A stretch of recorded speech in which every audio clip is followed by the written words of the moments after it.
In November 2006, the Irish in Chicago came together to commemorate the Holiday Ballroom.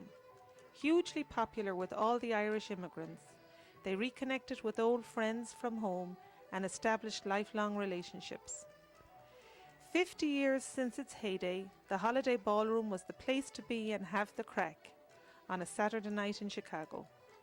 Well, I'm Bridget Hurst, and I came to Chicago in 1960 with my sister Maura, and Uncle Jim and Uncle Tom sponsored us out here. And he's been the backbone of our family all the years I've been in America. Right. And I miss him and Kay dearly, and I get all emotional. Yeah, that's understandable. But anyway, they opened the Holiday in 1959. It was a meeting place for all the Irish. Yeah. We would all go there on the bus, and you would always get a ride home.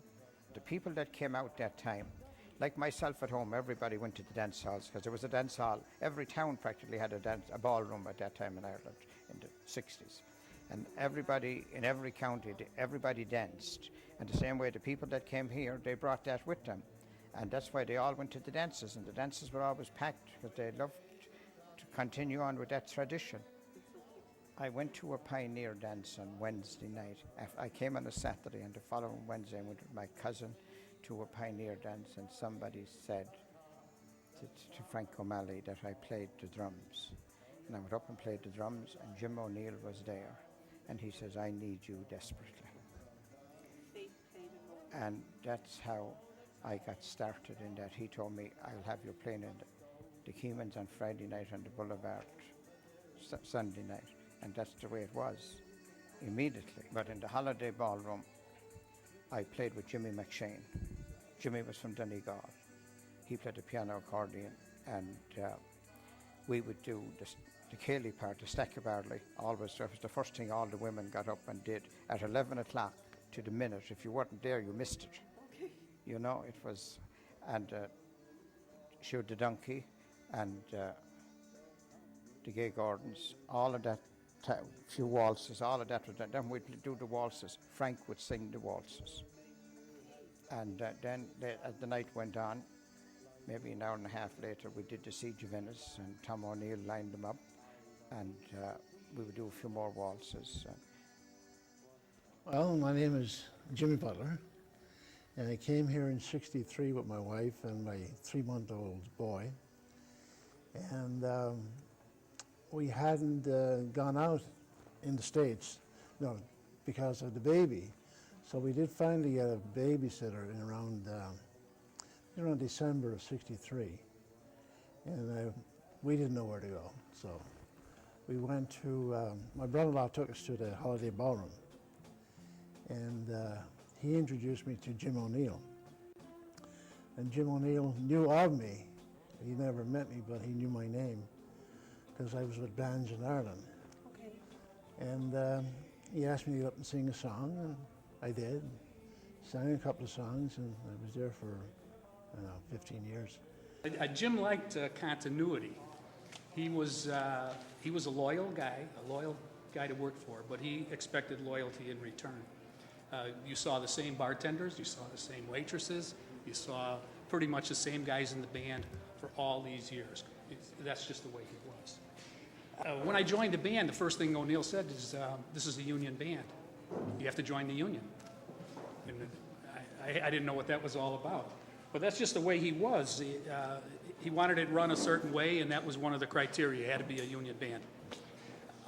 What was the good part was Jim always paid above scale, above union scale. So playing at the Holiday Ballroom was a very good job. When I came to the band, I didn't know any of the songs, and we had to work. I had to really work at it to get myself up to the level that the band was at. Because it was a very good band. They had a lot of polished musicians, graduates from DePaul School of Music, and Jim, he liked to hire good bands, and he kept it going that way. Around St. Patrick's Day last year, we were in Florida, my wife and myself, and we went to an Irish bar, and who was playing there but Noel Kingston, if any of you know them. Right. And Noel started talking about Jim and Kay and having worked at the Irish Village.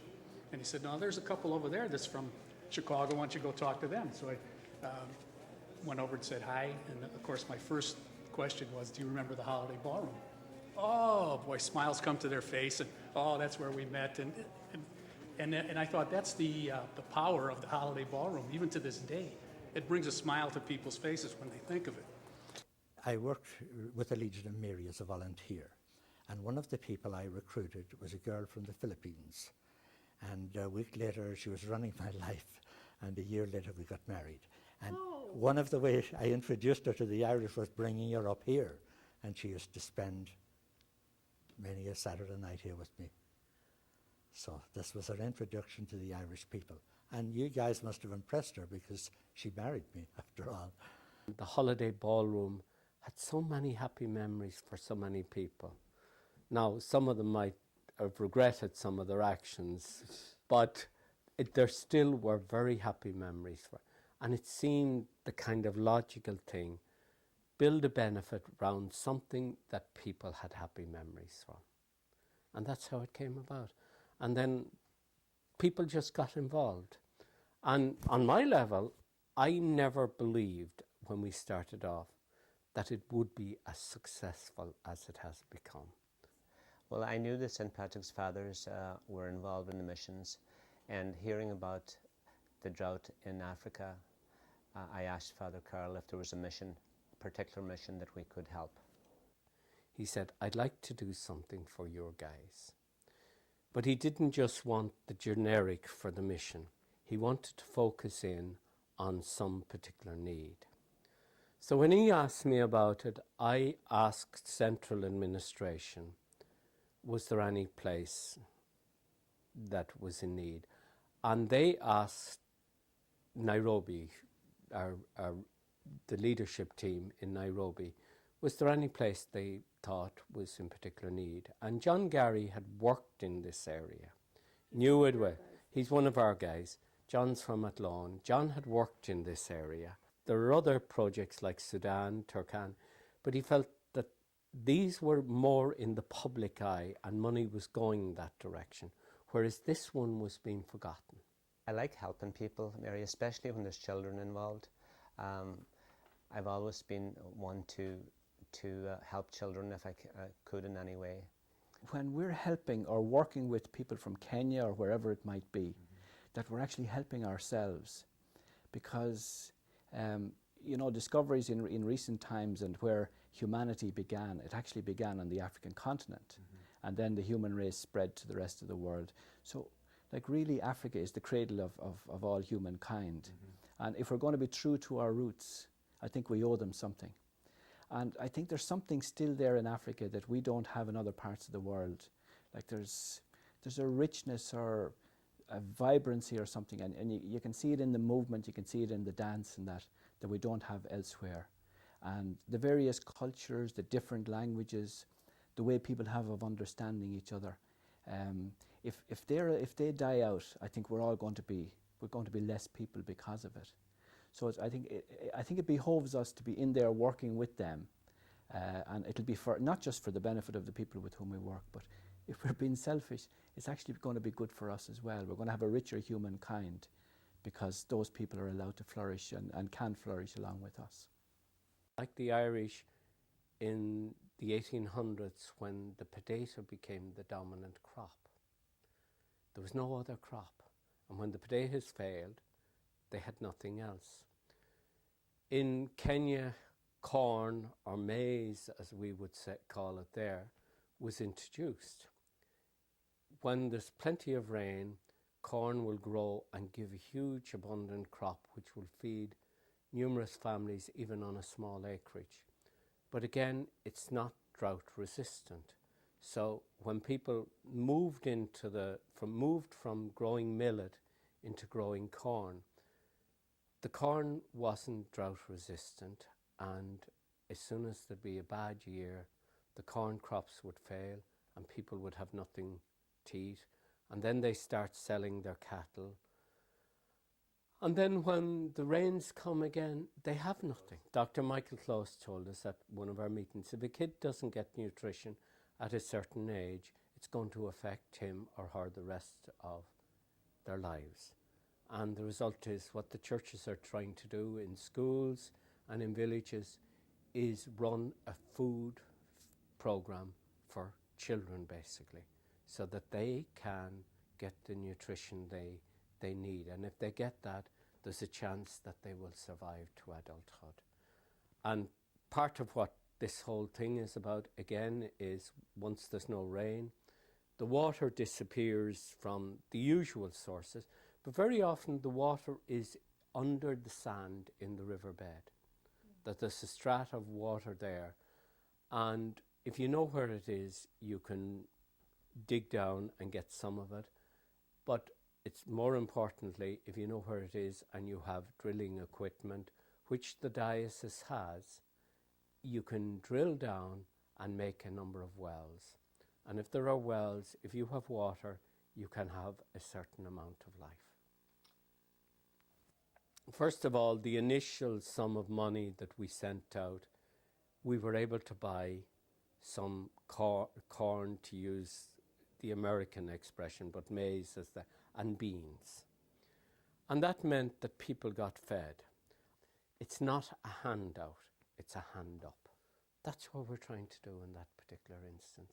Just get them over a hump, and by putting in the wells, providing something for the long-term future.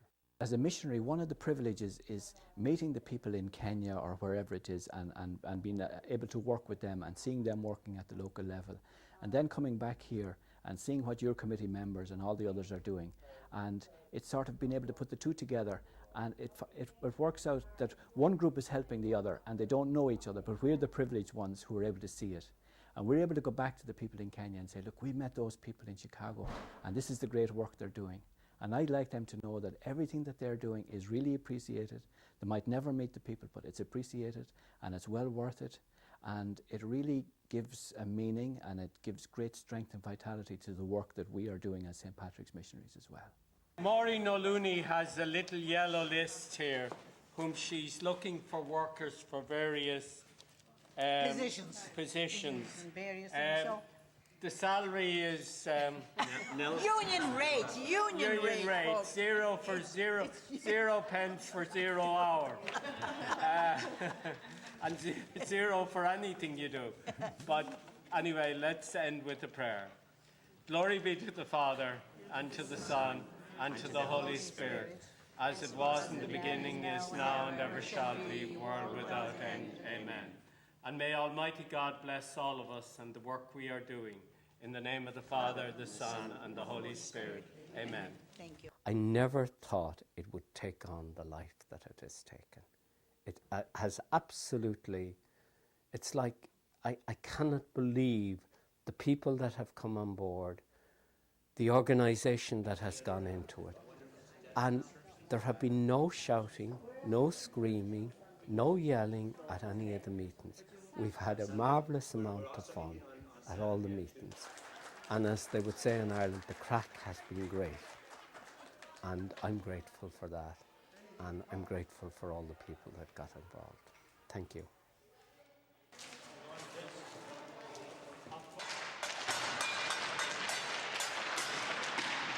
They have me on the clean-up committee, you know, cleaning up the mess, any mess people make. So it's all right. It's rewarding, you know. I help out where I can. God put us on the earth to go and help whenever you can. So we just go whenever it's the benefit, help any way you can, because the job sweeping the floor is equally as good as the man, as the chairman. You're doing this work, you see. So whatever job comes along, I'm willing to take it and do it. Great satisfaction seeing the people coming and donating money to help the poor and the needy and the helpless in foreign countries. Is it difficult to get other people to help you? No, there's always people to help. And they bring the food, they bring the tea and the bread and the coffee and the cakes and sugar and the tea. So everything is volunteered and donated. The Irish always comes through. That's terrific. Yes. Mary, thanks so much for your time. We You're welcome. appreciate it. Thank you. Go to Mil Mahagat. Hello, Barbara. You seem to be really busy here, and there's a lot of workers helping you out. Yeah, but look at all these wonderful volunteers here. What would we do without them? But they always show up for worthy causes all the time, and especially the St. Patrick Fathers. So they're only happy to help out in this Holiday Ballroom reunion. Of course, and they all went to the Holiday Ballroom. Probably most of them met their spouses here. Did you? Come on, girls, let's know how many met their husbands at the holiday. All I can say is we used to have a wonderful time. We look forward to it every weekend, and we really enjoyed it. And you're back to celebrate. And exactly, and it's wonderful. Yeah, we used to go to the Holiday every Saturday night. He was a South Sider, and he'd come all the way to the North Side to pick me up, and we'd go to the Holiday. Actually, every woman here knows what she's doing, so we don't need to organise anybody. Actually, we're having fun doing it all, and we were looking forward to this because we used to go to the Holiday all the time. I used to go there and have fun dancing and just enjoying the crowd. So let's hope they all show up today. Mary Cremens here. Mary, are you here all the time too, helping out? Yes, I am, and I'm happy to do it. Glad to do it. Yes, and I hope everything will go very well today.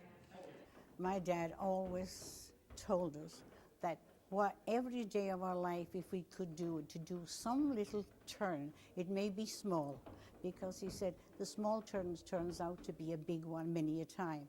We're so happy that we can do this for a good cause. We maybe would have done it anyway, but it makes it 10 times better to have such a good cause behind us on this. It feels, I have to tell you, exactly like it feels every time when you know Mike Boyle. You're always caught in and caught up, but I'm always happy to do anything I can for the Irish Heritage Association and also for anything in the Irish community. Like I said, this Holiday Ballroom coming up, this is going to be something that we never intended to when we started, and you are involved in it, like you say, and all of a sudden it's grown, so it has into something fabulous, I mean, for young and old. My husband bought this dress, my very first dress in Chicago in 1959, and the first evening at the Holiday Ballroom, I was 18.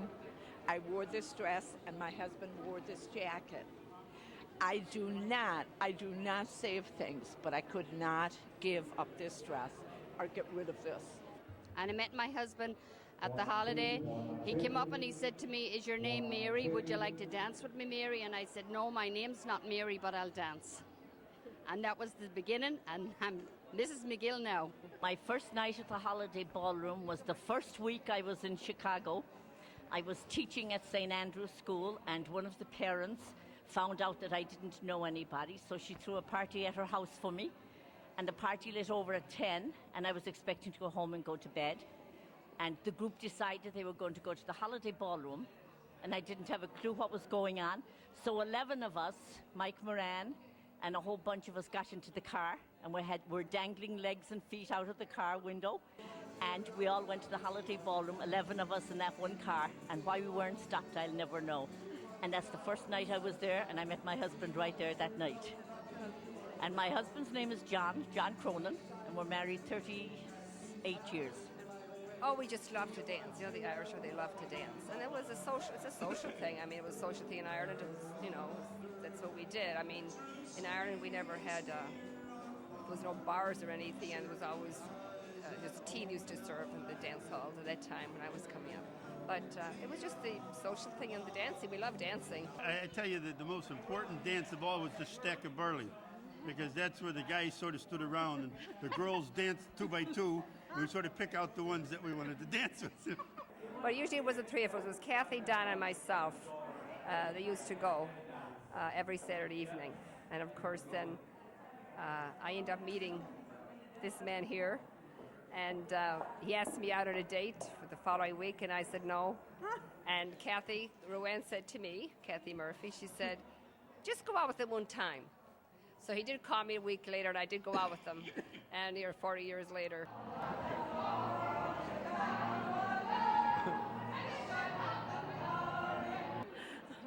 Hi, Una Moran Mingy, and what I remember about the Holiday is meeting all our friends and having a big party and, meeting all the guys and checking everybody out.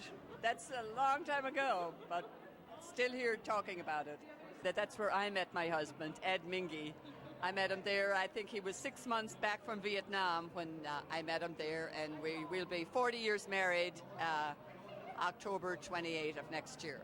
Hi, I'm Patsy Walsh Monteleone, And I met my husband at the holiday. It was like March 25, 1970.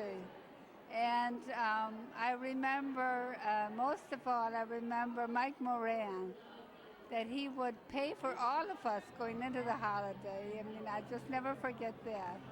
And we just had a great time. And Michael Francis Patrick Aloysius Moran from Cong. Yeah, you can leave out. Just call me Mike, it's fine. But I always enjoyed Kay's smile when you went in. Nora Fergus Brand. And where are you from? I'm from County Mayo. A lot of Mayo people here. Yes, there are. These are most of my friends around here. And it was the thing to do at the time, go to the holiday every Saturday night and stay there until it was over, and afterwards to breakfast and then to Mass in the morning. And I met a lot of good friends there. And what I liked most of it, or most of my best memories, was when they bring the bands from Ireland, like Brendan Boyer. And it was always enjoyable. We used to have a great time. I'm Sarah Dolan.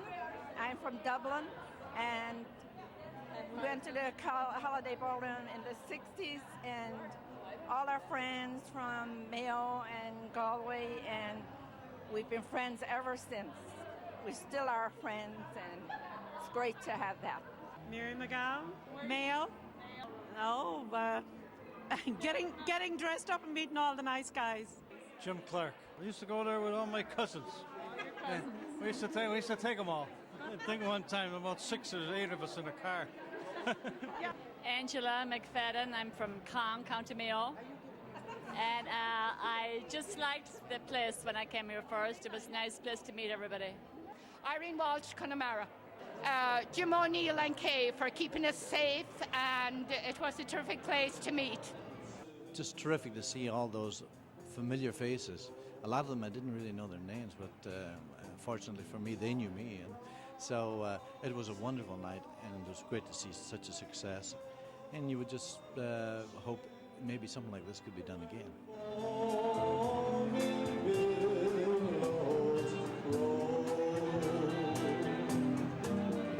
Yeah, I first came to the Holiday Ballroom in 1965, and I knew of Jim prior to coming, but it was really through a group called the Robin Hoods that introduced me to Jim, and that was Mike McGeady from the Robin Hoods.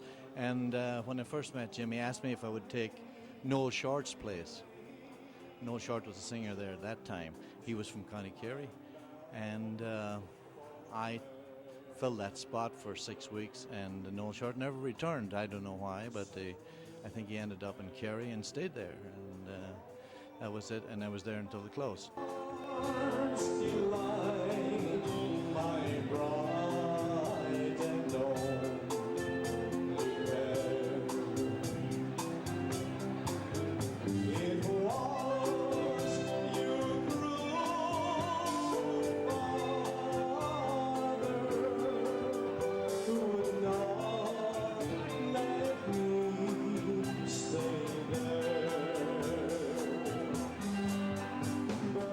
I got drafted in 1966, and then any weekend that I was ever off, Jim would always fly me back in again, so that was terrific. And after I got out of the service then, I lived with Jim and Kay for about 3 months.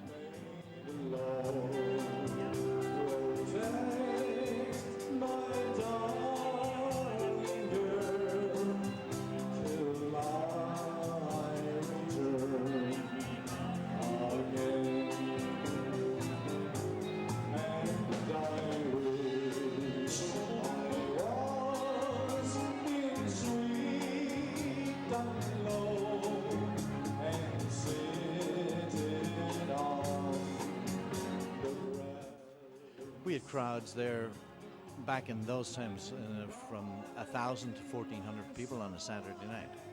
That was a typical Saturday night.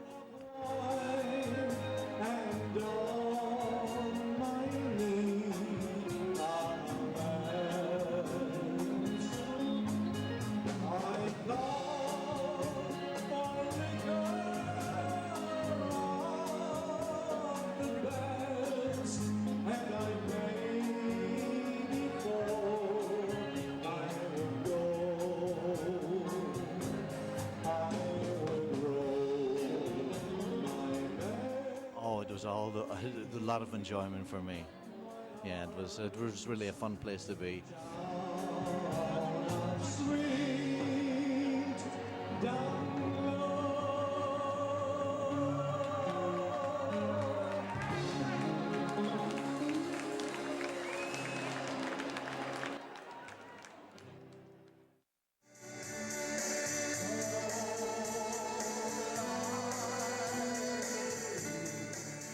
I started with Jim O'Neill was the one that brought me in from Canada. He sponsored me in for the McHenry Hall. Where was that? On Madison and Pulaski. And we started there and I was there for years. What year was that? From 53 to nearly 57, 56. When he went up to Laramie and Madison, another hall, took over that, and then that died down and he went to the Holiday Ballroom. I was there all the years at the McHenry with all the crowds, a lot of them still here, still alive. And Jim and Kay were the ones that brought me in. I stayed with there until I got on my feet, and I was singing every night, every Friday night at the Keeman's Club in the McHenry Hall, and other places like weddings and banquets. And that's the way it went, and Jim O'Neill was one of the best.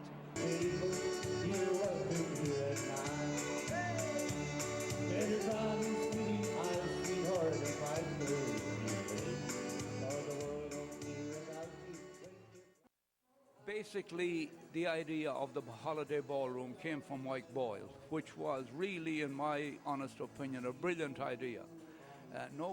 Nobody could ever have thought that it would evolve into what it did. Now, when he asked for volunteers, I volunteered to most things that I've been round the bar for a long time, so the most thing was we volunteered, Gabe Keelan and myself, to run the bar. I worked behind the bar. Myself and Jim and Kay got along very well.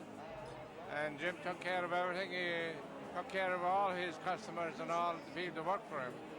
And we had a great time. And we always took care of Jim when he went on the stage. We had an extra drink behind the bar because he wasn't watching us then. We needed it because we were sweating a lot. There was like 4 deep when we came off the floor. There was 4 deep people. And we had I used to have the drinks under the bar with whiskey in the drinks with the 2 straws and certain colour straws for certain drinks, so that when they came off the floor that you could be ready to go. You were organized. Well, they had to be because they came off the floor at one time, and you were sweating, right?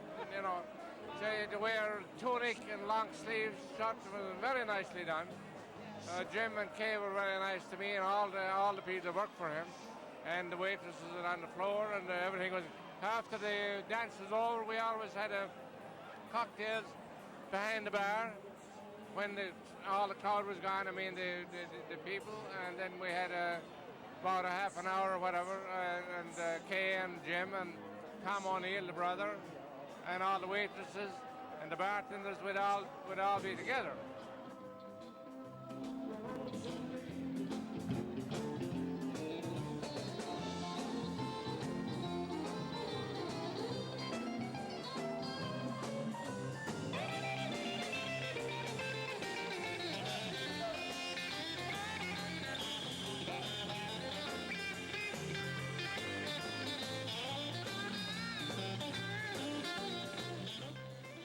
Well, the funny thing about it, in the bands I was with in Ireland, we very seldom did Irish songs.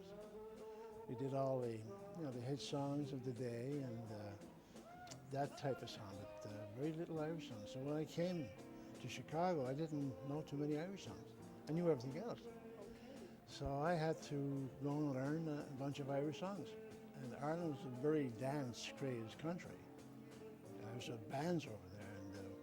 It was nothing unusual to go and play for a dance over there with 2,000 people dancing, you know.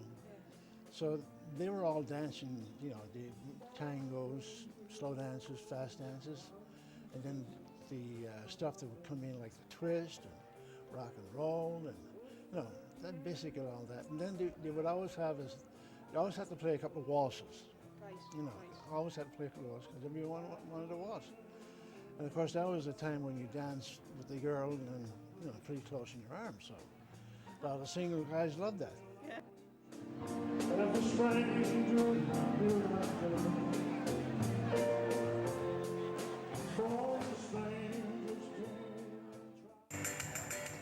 We'd have a couple of Irish musicians get up. They would do the Siege of Venice, which is about the only Irish dance that they did there, apart from the waltzes. And Jim and Leon would get on the microphone and tell the people, it's a lot of fun because a lot of people didn't know what Siege of Venice was. Right. And, four facing four, and everybody would see the other people doing it, so they would get up and copy them.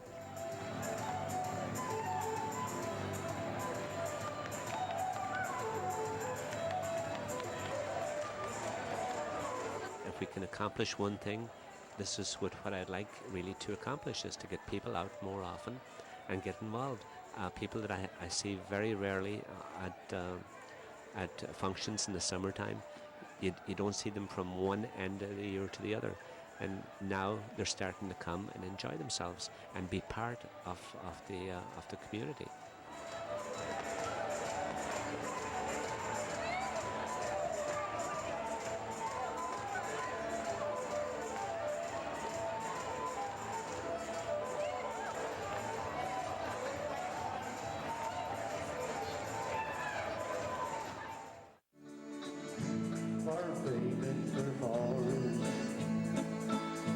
I've wandered this earth,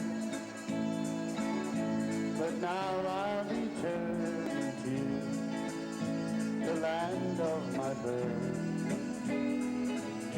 No land ever claimed me, but far did I roam.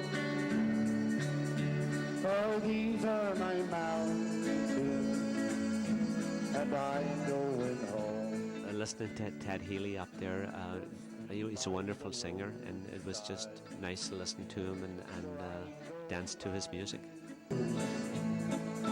I've wandered this earth,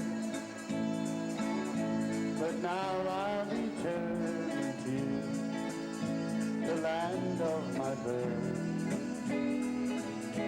No land ever claimed me, but far did I roam.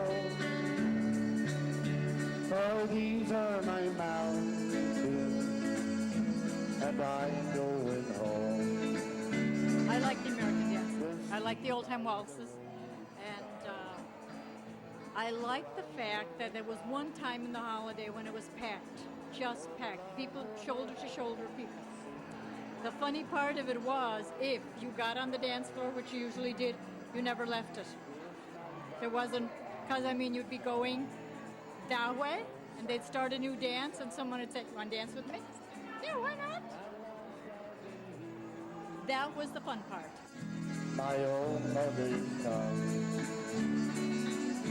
for these are my mountains, and this is my glen.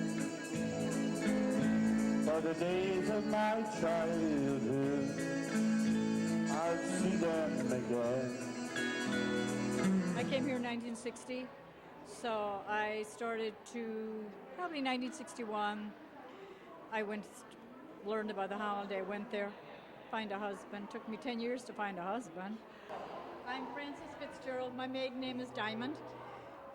I remember there used to be a lady in the holiday, and she had a powder puff, like something similar to this. And she would just, woo! That wasn't me. I don't wear makeup, as you can see, but there was a cloud of dust, powder dust, back in 1964 or 5, I'm not sure which. And we always called her Powder Face.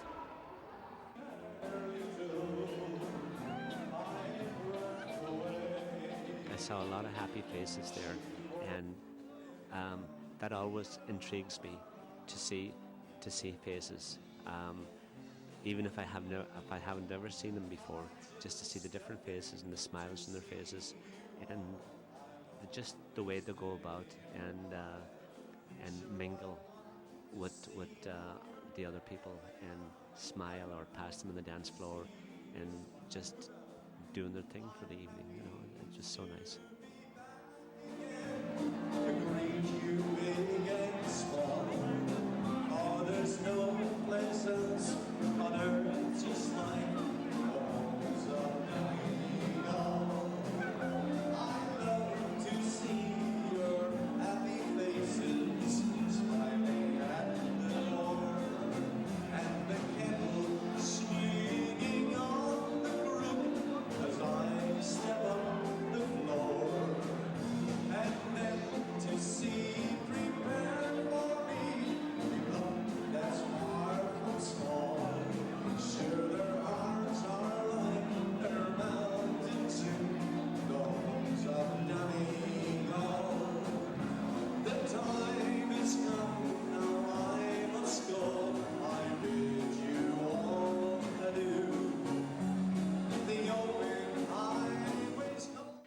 it really was great satisfaction for me to see them come out and enjoy themselves and be part of what we were doing. And that was one of my goals when I set out to do this, is to get people together and get people to join in and be part of this. Yes, please, God, I'll soon return unto the homes of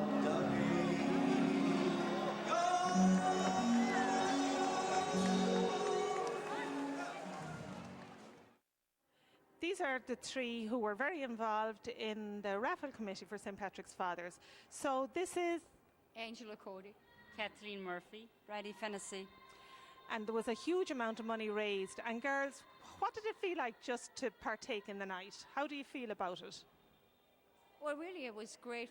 And Mary, you know yourself, you were very instrumental in setting up the raffle committee and one of the major people in it. And really, it's a great credit to you. The idea of the tickets, I know, came from you, Mary. You know, the $25 each or 5 for 100. And it was a great idea. It really sold. It helped to sell a lot more tickets than we had anticipated. Wonderful. Did you enjoy the night, Kathleen, the night of the reunion? Yes, it was wonderful. I had some friends that came from Ireland and I was really excited to see them. So they enjoyed it too. And Bridie, did you meet any old friends or many? I met some nice, good-looking boyfriends that I used to know many years ago.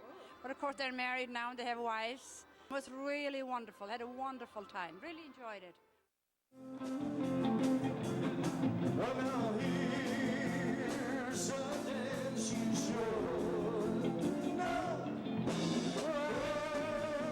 When the lights are down, from your baby's head, go, hey, and do the world run, do the world run. Well, if you're gonna have to do it, then you're out of luck. Shove your baby in, twist her all around, stop and shake it, baby, move it all around. You wriggle like a snake, you wobble like a duck.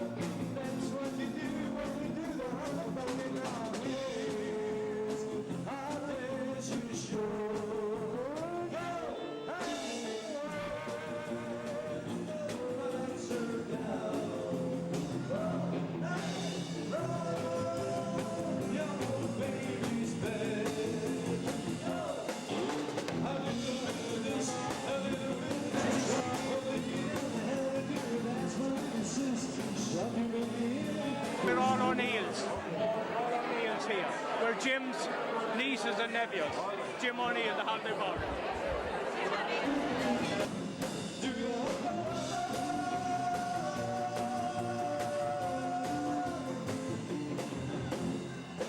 Thank you very much. Thank you very much. And Merry Christmas. Did you go to the Holiday Ballroom? Yes, I did. And do you have any nice memories of the Holiday Ballroom? It was a great place to meet local people, pop home and things like that. And where are you from in Ireland? I'm from Roscommon, living in Donegal at the moment. What did you think of the dance here tonight? It was great. You're out from Ireland for this occasion? Yeah, Kathleen called us and told us it was coming on. And we were kind of planning on coming out anyway, and it just coincided that it came at the same time, like, you know. So really enjoyed the day now. So you were here when the Holiday Ballroom was going strong in the 60s? Yeah. The late 60s. Did she tell you the truth? She went to the Holiday Ballroom looking for me one night and I wasn't there, you see, so she was pissed off that she missed me, you know. And she was in from Canada at the time. And we met the night before and she thought I'd be in the holiday the following night, but I wasn't. So. I don't know where I was, but I wasn't in the holiday anyway.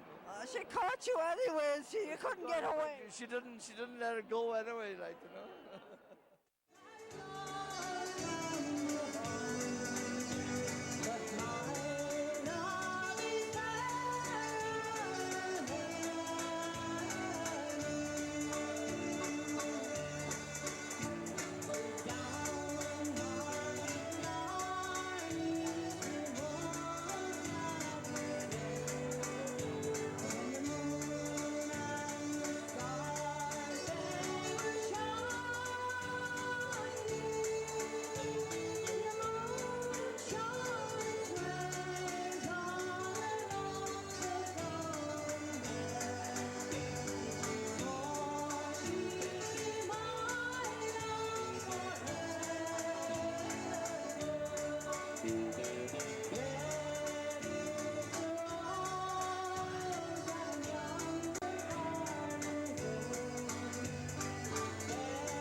Well, of course, that's where I met my wife Kathy on a Saturday night. I was introduced to her, and that was one of the special memories of meeting Kathy there. I'll always remember that. There must have been, that I know of, about 25, 30 couples that met at the Holiday Ballroom.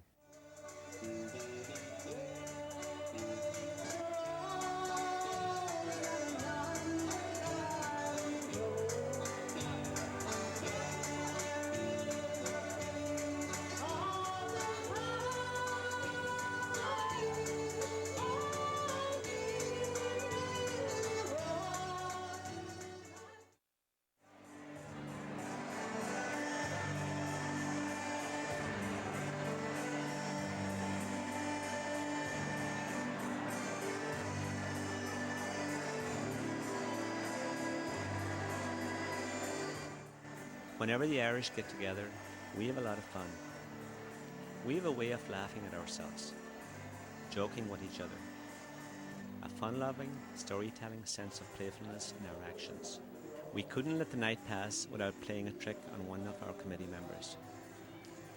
In our radio ad for the dance, there was a running joke about a red-headed jiver. So we got 3 of our best jivers, gave them 3 red wigs and sent them to tap up an unsuspecting Ambrose.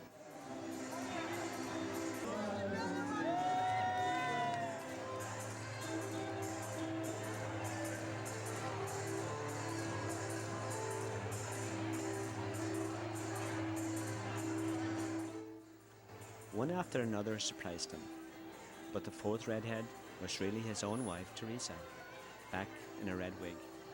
Ambrose was so surprised he didn't recognize his own wife. We're all still laughing about it. We have a great sense of pride in our closeness to each other, a great community spirit that we draw strength from. Just don't get too close to that cute jiver, Ambrose. You know the redhead you had your eyes on. Ah, Teresa, sweetheart, you know you're my bride forever.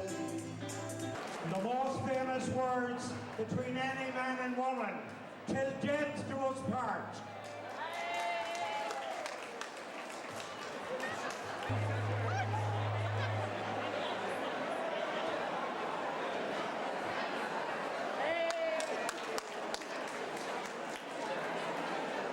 How about that?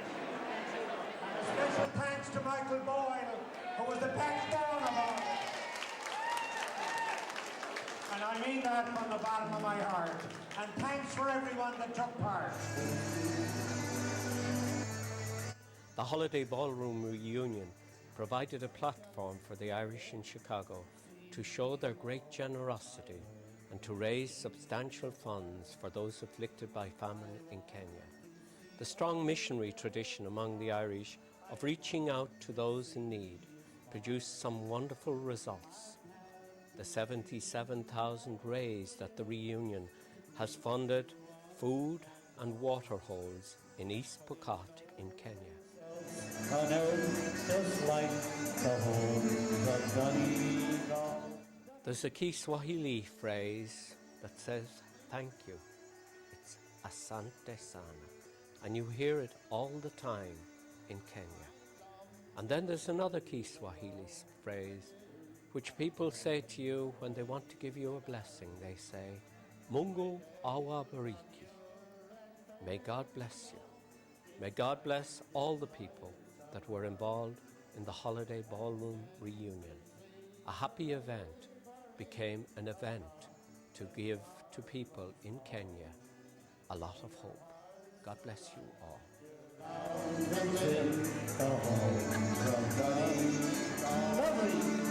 All the time must come, and I must go. I tell you all the day.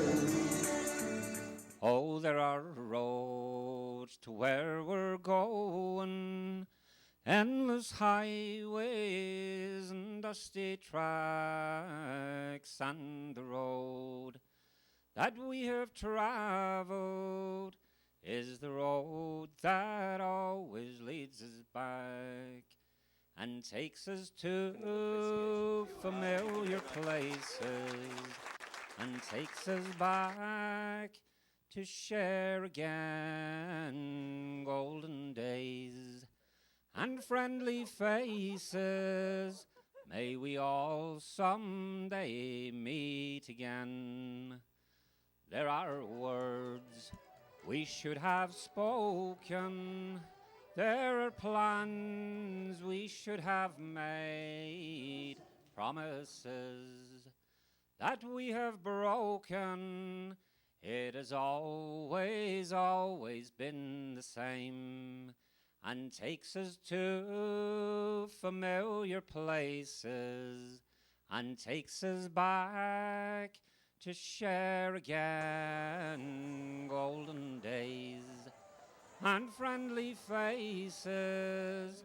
May we all someday meet again. So have no fear of distant thunder. Lightning strikes, then moves ahead. May the storm fill you with wonder. May it light the road that lies ahead, and take us to familiar places, and take us back to share again golden days and friendly faces. May we all someday meet again. There are roads to where we're going, endless highways and dusty tracks, and the road that we have traveled is the road that always leads us back and takes us to familiar places, and takes us back to share again golden days and friendly faces. May we all someday meet again. May we all someday meet again.